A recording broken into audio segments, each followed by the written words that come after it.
You put a gun to somebody's head.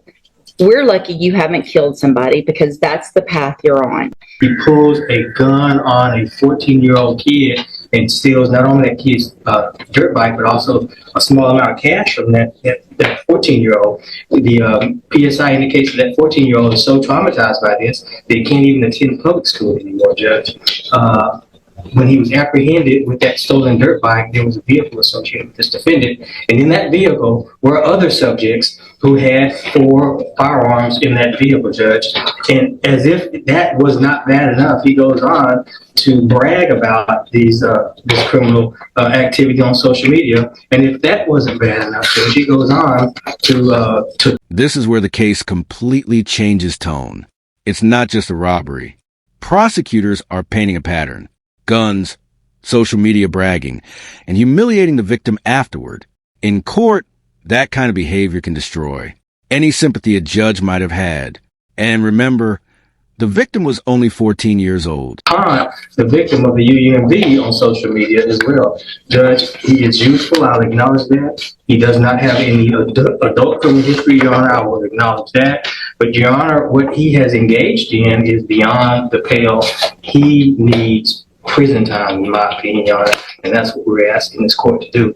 If somehow, in any way, shape, or form, the court's considering community supervision, we'd ask for shock probation, some prison time up front, and then shock him out on community supervision.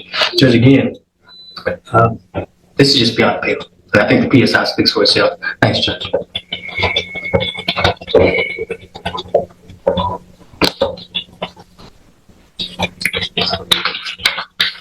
Mr. Chopin,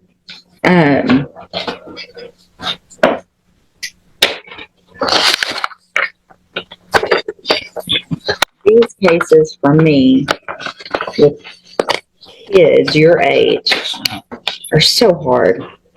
And I have for a very long time tried very hard to give chances.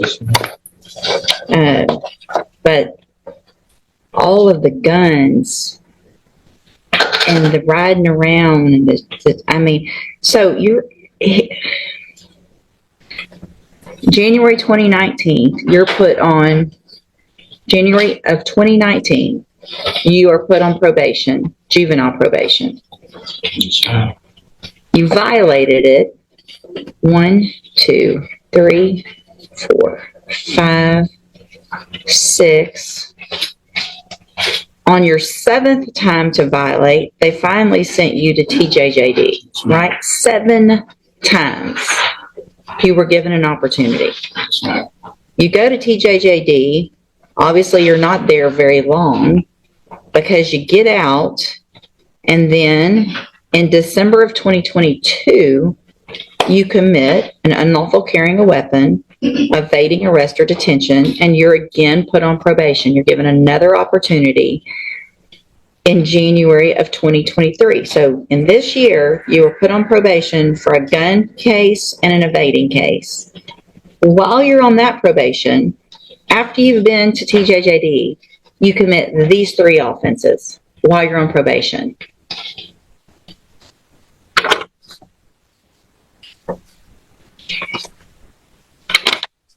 So none of it makes sense that I want to do better. And I mean,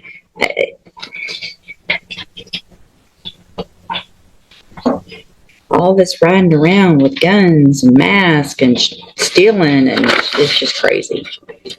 It's just crazy.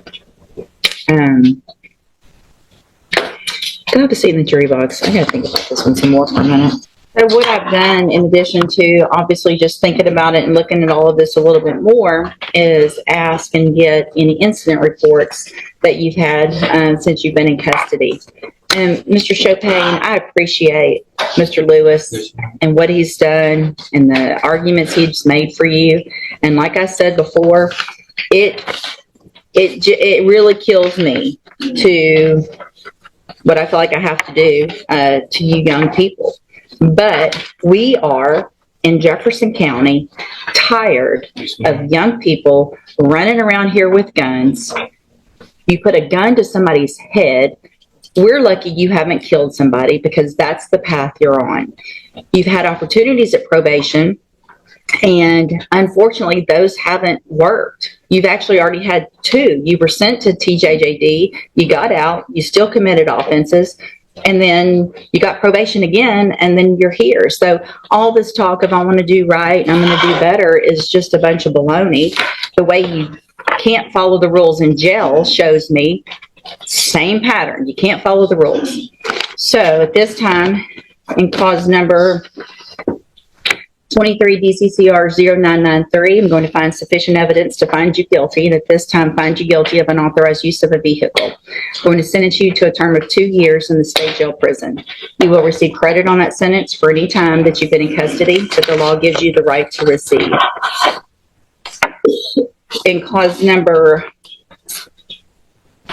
and these were all just open. So in clause number 23, DCCR 0991, I'm going to find sufficient evidence to find you guilty, and at this time find you guilty of evading arrest or detention with the use of a vehicle. I'm going to sentence you to a term of 10 years in the institutional division of the Texas Department of Corrections. You will receive credit on that sentence for any time that you've been in custody that the law gives you the right to receive.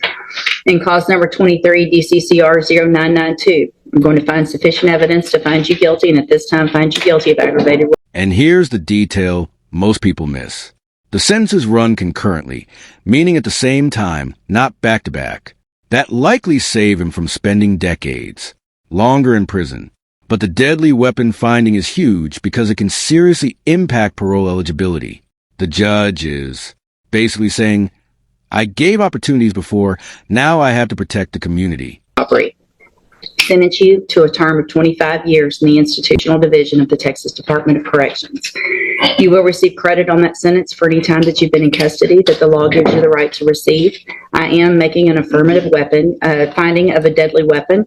These cases will run concurrently, which means together at the same time. So I am denying the state's motion to accumulate, which is a gift to you.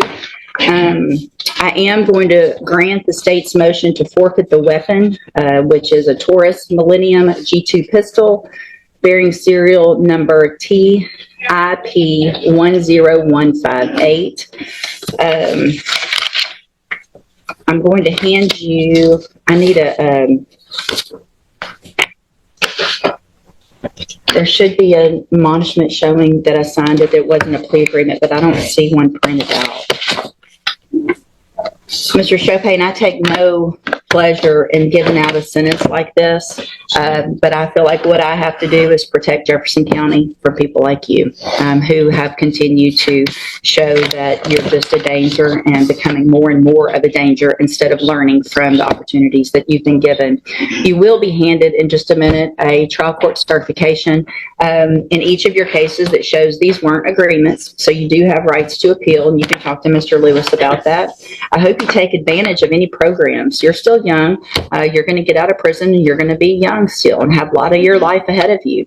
I hope what you do while you're in prison is do what you're saying you really want to do, is get your life together. There's programs you can get out. You can have education when you get out. They offer that, and hopefully be a productive member of society instead of going down the wrong path that you've been going. All right, good luck to you. You can go back with the bailiff. We'll get those forms